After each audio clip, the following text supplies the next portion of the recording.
Ay, naku, Robin.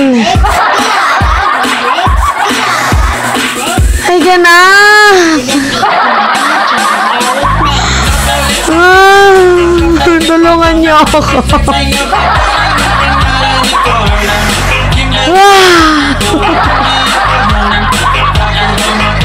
Oh, sakto yung kanta, tahong. Kasi tahong yung pag-uusapan natin ngayon.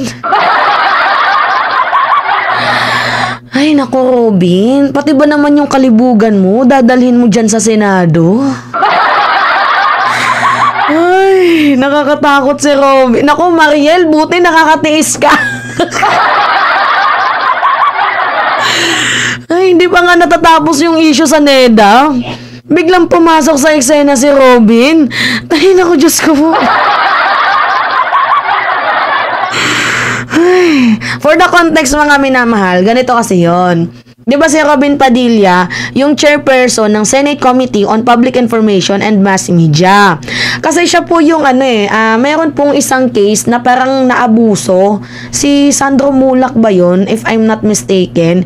Yung parang biktima po siya ng panghaharas, ng pang-aabuso. Kaya nga nag-file si Robin Padilla ng death penalty para po sa mga rapist. So, ano na lang natin i-summary na lang natin, i-summarize na, buod na lang to para makuha natin kung bakit umabot dito sa in-heat. Parang baboy, in-heat.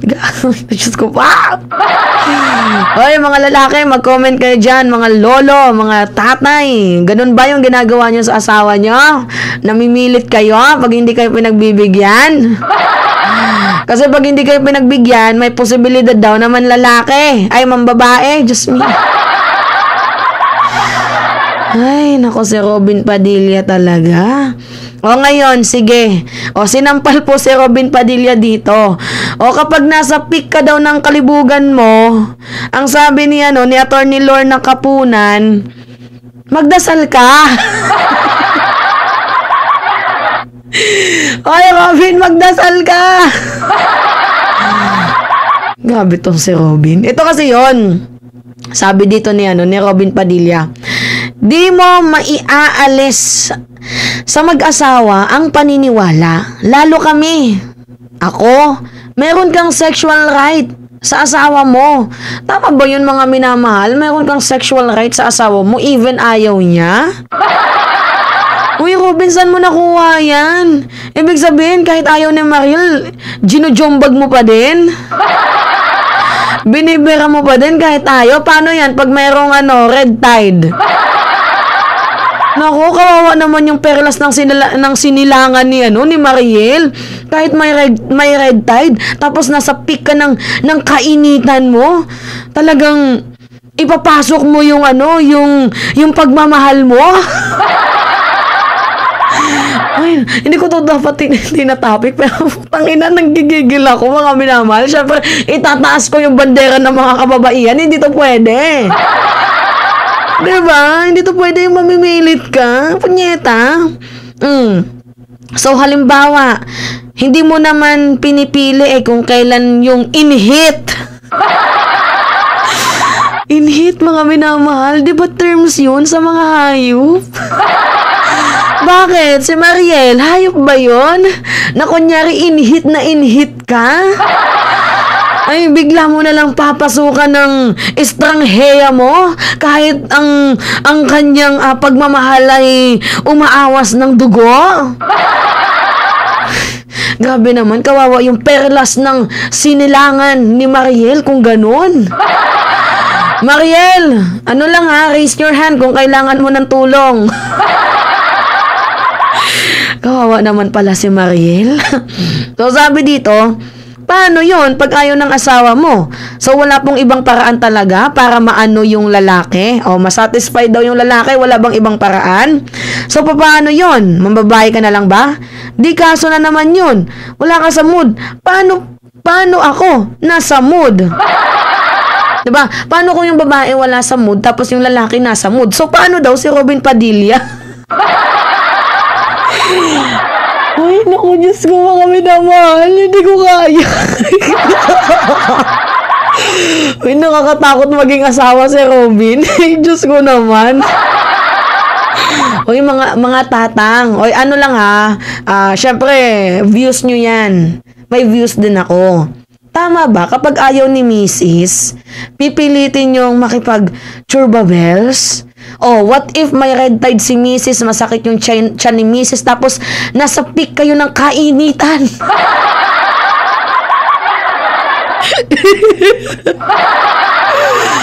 Nasa peak kayo ng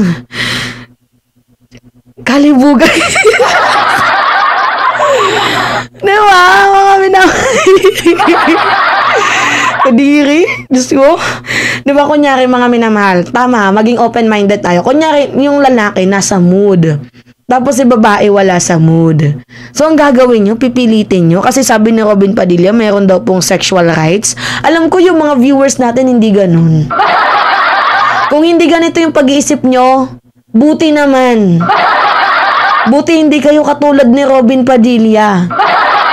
May saltik. Sa pag-iisip may aning-aning. Kalamri, uy. Kaloka.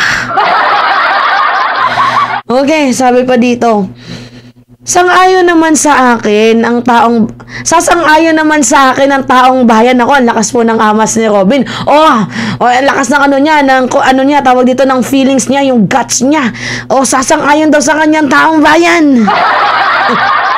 Pag sinabi kong may iba, talagang urge ang mga lalaki. Paano yun? Andiyan ang asawa mo to serve you. Ay, grabe naman yung tingin mo sa mga kababaihan. Hindi pwede yon. Nandyan daw ang asawa mo to serve you. Tingnan mo, nilait mo pa yung Wala ka bang, hindi mo ba alam yung gender equality? Tingnan ka, Robin, kaya nanggigigil ako. Number 1 senator to, mga minamahal. Nakakaloko.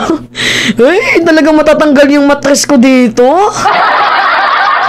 Diyos ko naman, ano ba naman yan, Robin? Kung ikaw ay nasa kainitan or nasa pika ng kalibugan mo, bumili ka na lang ng may mga toys. Hindi, mga minamahal, just to be open. Pwede ka naman bumili ng toys. Diba? Hindi yung, aanin mo pa yung asawa mo. Kung ayaw niya. Tapos ang lakas pa ng guts mo, nasasang-ayon sa yung taong bayan. Hindi kami sumasang-ayon, punyeta ka. Kawawa yung perlas ng asawa mo pag ganyan. Mamamaga yan. Ano ba naman itong Sino ba yung nag-request sa akin nito? May nag-message kasi sa akin, mga minamahal, 2 babae. Sabi niya, Mima, i-uplift mo yung rights natin. Binababoy tayo ni Robin syempre, nanggigil ako. Syempre, rights ng kababaihan, diba? Tapos, ito na nga yung sinasabi ko. Dapat woman empowerment, hindi yung ginagawa niyong katulong. Ginagawa niyong parausan? Uy, hindi ganun yun. Gago talaga tong si Robin. Utak mo may uba. Okay. Ay, sabi dito, andyan yung asawa mo to serve you. Ayaw niya? Anong pwede? Kung para hindi ako mareklamo ng asawa ko, anong pwedeng sabihin sa kanya? Ngayon, ni-real talk siya ni Attorney Lorna Kapunan. Maganda to. Babae din yung kanyang yung sa kanya, yung nag-real talk. Alam niyo ko na yung sabi ni Attorney Lorna, kailangan po ng counseling or magdasal na lang kayo. Uy, Robin, tumaulo yung laway ko. Robin, magdasal ka na lang. Manood po kayo ng Netflix. Pwede. Korean telenovela. That's why it's important yung issue ng mutual respect. Kasi wala yun si Robin. Walang respeto si Robin. Pag nalilibugan siya, Gora Bells. Pag nasa peak siya ng kanyang kainitan, nang bababoy si Robin, wala yun. Mutual respect, hindi niya nga. Guys, alam nyo, ito yung sinasabi ko sa inyo, na kaya siguro hindi niya maipaglaban yung mga kababaihan 'Diba? Hindi niya may paglaban yung mga kababaihan doon sa tawag dito, doon sa Kibuloy's issue sa nataon pa mismo sa Women's Month, 'di ba? Kasi ang baba ng tingin niya sa mga babae. Sabi ko nga sa inyo same feather flocks together Oh, malibog si Kibuloy, malibog din si Robin. Hindi nagpatalo yung lolo ninyo. Robin, narinig mo yung sinabi ni Chel Joke, no? Mas maganda pag-aralan mo yun. No means no. Wait lang search nga natin tong naging pahayag ni Lolo mo, Chel. Sabi ni Chel Joke, no, husbands do not have sexual rights over their wives. Lahat ng kababaihan ay may pantay na pagkatao at kalayaan sa sarili. No means no. Respeto lang yan. Buti pa si Chel. Hindi nangangabayo. 'Di ba? Itong si Robin, Diyos ko na, grabe na yung pagka-bad boy mo, utol kong hudlong. Lilipas din yan, sabi ni Diwata. Ay, ito yung pinakawalang kwentang vlog na ginawa ko sa buong buhay ko. Pero, syempre, women's empowerment pa din, 'di ba? If your spouse refuse, whether valid or hindi, respetuhin natin yung desisyon ng wife or ng husband in that case. Tama! Yung statement ng chair, with all due respect, hindi po obligasyon ng isang wife. Yung sabi mo is to serve the husband. Kaya nga sabi ko, ang liit talaga ng tingin ni Robin Padilla sa mga kababaihan. Di ba mga minamahal? Pares lang talaga sila ni Kibuloy. Same feather, flocks together. Kaya nga ulitin ko yung sinabi ko, di ba, nung Women's Month, hindi niya may pagtanggol yung mga kababaihan kasi napakaliit lang ng tingin niya sa mga babae, sa mga tulad natin. Kaya lugmukin natin itong si Padilla. Ang liit naman ng ibon nito. Okay lang sana kung malaki ng batuta mo, liit-liit naman. Okay, idagdag ko lang No, kasi maraming lalaking nakikinig. We amended the family code to remove the obligation of obedience. Mutual respect na yun. Alam mo, Robin, kung gaano karami yung mga taong na-influence mo dahil sa kainitan mo? Hindi ba nag-iisip noon tapos sasabihin mo, agree naman sa akin ng taong bayan? Like, may nag-agree ba sa'yo? Ang lakas ang natira mo, libog lang yan. Lilipas din yan. Kaloka. Ang tingin lang ni Robin sa kababaihan, maliit na tao na pwedeng tapak-tapakan. Huwag ganun. Sana pag-aralan mo din yung gender equality, Sana pag-aralan mo din yun. At saka hindi lahat ng lalaki is padre di pamilya. Sa panahon ngayon, madami na din pong babae ang nagtatrabaho. Hindi lamang po puro mga lalaki. So, wag mong maliitin yung mga babae. Dahil minsan, katulad ko, mas matalino pa kami kaysa sayo. Ngeta, nakakagigil ng kipa itong si Robin. Utak talaga na ito, may ubo. So anyway, yun guys. It's me again, si Mima Alicia nyo. At nagbabalik ulit para sa ating panibagong video.